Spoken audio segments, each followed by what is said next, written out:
Today we're going to talk about trepanation, or tree panning.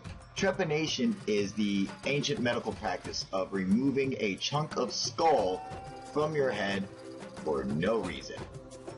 That's it. They just like to cut holes in their fucking head.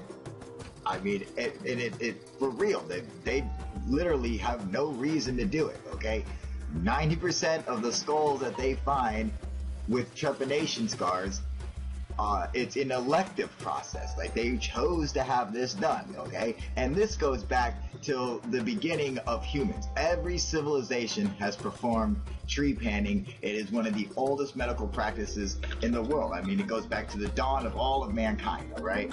And people back in the day, for some reason, just loved cutting chunks of, skull out of their head for some reason, And they had primitive tools to do this with, too. I mean, could you imagine this shit today? Fuck no.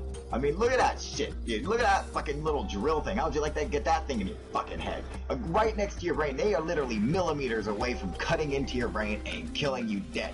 But somehow, these guys were able to use these tools to do the surgery and keep everybody alive. And yes, there are people today who attempt their own tree panning or trepanation. There's very few doctors who will actually go and do it for them. But people still like to try to do it themselves. But that's what I want to talk to you guys about. Today, I want to talk about a surgeon. And this surgeon, he was down in Peru, all right?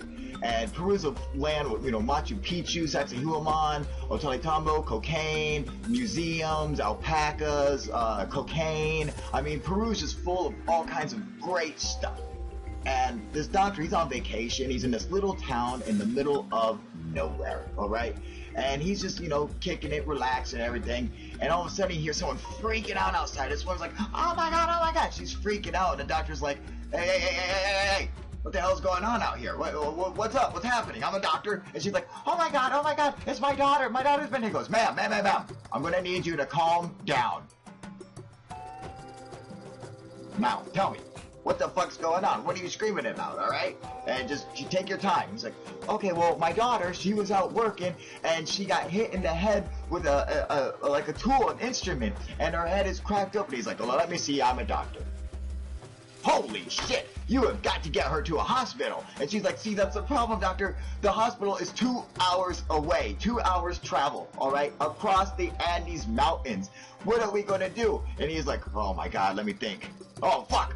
Okay, we don't have a choice. I'm going to have to save this girl. So he starts thinking, he's like, all right, I'm going to need medical supplies, all right? So get me any clean surgical instruments you have, the best, sharpest cutting tools you have. And they're like, dude, this is a shitty little town. Our mayor has one fucking leg, all right? And he's like, oh shit, they're right, goddammit. You guys don't have any tools, you guys don't have any medical instruments, no bandages, no medicine. What the fuck are we gonna do? And all of a sudden, this dude's inner badass kicked in, and he's like, I've got it. You're gonna break into the local museum and fetch me the ancient trepanation tools, all right? And preferably get me one made of solid gold, because gold is gonna be nice, clean, and pure, okay? Won't let any infection happen. And the townspeople, they all join together and they do it. And they go and they break into the museum and they get the trepanation tools and they get the meat and they come back and he starts working on her. And he's working, he's kicking ass, and he's fucking sawing and cutting and boom, and everyone's freaking out. And he comes out, boom, I fucking saved her. Fuck you, death! Ha ha ha! And the townspeople celebrated and they loved this doctor and they thought he was the fucking shit. To this day, they still love him, They sing songs for this guy. They love him that much. He was truly a badass. Badder than him. Badder than him. He was even badder than him. Alright, he's not that bad. Anyway, the mayor's son even played a spiritual healing song for the doctor, but then the museum owner was like, hey, I'm glad that you saved her, but you remember that solid gold trepanation tool that you borrowed from the museum? What solid gold trepanation tool?